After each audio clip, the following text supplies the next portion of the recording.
Hello అండి, welcome back to my channel cooking for you 99.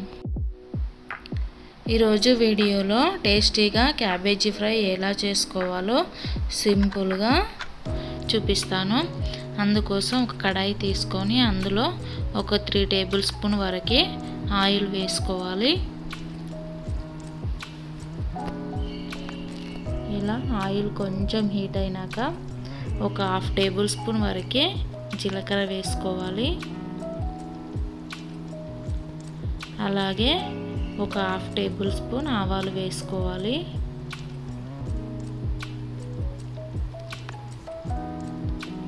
ఇవి కొంచెం చిటపట అన్న తర్వాత ఇందులో మనం సన్నగా తరుక్కున్న ఆనియన్, ఒక 2-3 పచ్చిమిర్చి ఇలా కట్ చేసుకొని వేసుకోవాలి. వీటిని కొంచెం దూరగా ఫ్రై చేసుకోవాలి. ఇప్పుడు ఇందులోనే ఒక రెమ్మ కరివేపాకు ఇలా చిన్నగా కట్ చేసుకొని వేసుకోవాలి.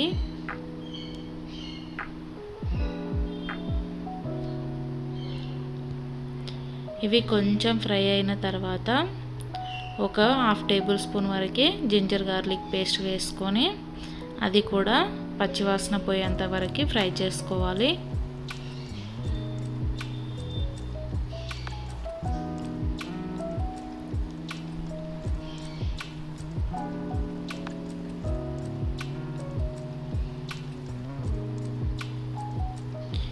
ఇలా పోపు అంతా కొంచెం ఫ్రై అయిన తర్వాత ఇందులో ఒక 1/2 టేబుల్ స్పూన్ పసుపు వేసుకొని ఒకసారి అంతా కలిసేలా కలుపుకోవాలి.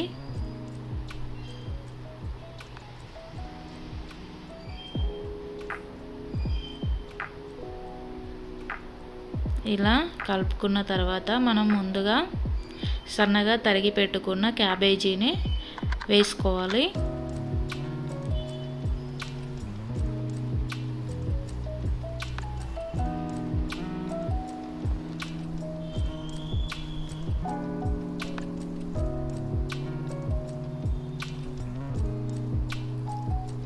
ఇలా వేసుకున్న తర్వాత క్యాబేజీ అంతా పోపులో కలిసేలాగా ఒకసారి ఇలా అంతా కలుపుకోవాలి. చూడండి, ఇలా కలుపుకున్న తర్వాత మూత పెట్టి ఒక 5-6 నిమిషాల వరకు ఫ్రై చేసుకోవాలి.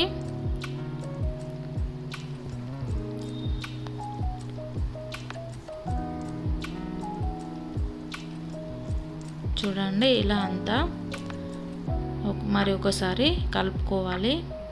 ఇలా మధ్య మధ్యలో కలుపుతూ ఉండాలండి. అలాగే సాల్ట్ మీ టేస్ట్కి సరిపడా వేసుకోండి.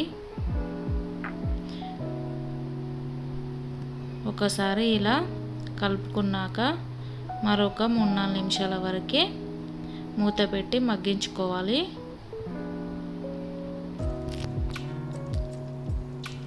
ఇలా కొంచెం సిమ్లో పెట్టి ఫ్రై చేసుకోవడం వల్ల క్యాబేజీ ముక్కలు అనేవి మెత్తగా ఫ్రై అవుతాయండి.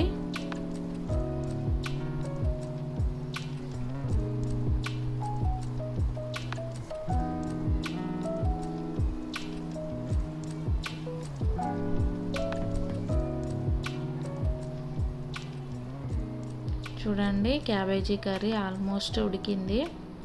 ఇందులోనే ఒక 1/2 టేబుల్ స్పూన్ జీలకర్ర పౌడర్ వేసుకోవాలి. అలాగే ఒక 1/2 టేబుల్ స్పూన్ గరం మసాలా వేసుకోవాలి. ఒక 1 టేబుల్ స్పూన్ వరకు చిల్లీ పౌడర్ వేసుకోవాలండి. ఇలా వేసుకున్న తర్వాత ఒకసారి అంతా కలిసేలా కలుపుకోవాలి.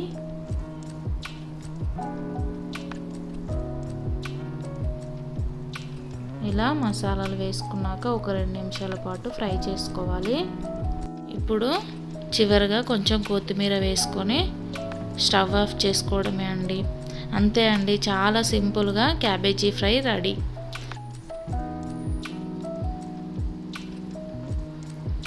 ఈ వీడియో కనుక మీకు నచ్చినట్లయితే ప్లీజ్ లైక్ చేయండి, షేర్ చేయండి, సబ్స్క్రైబ్ చేసుకోండి. Thank you for watching.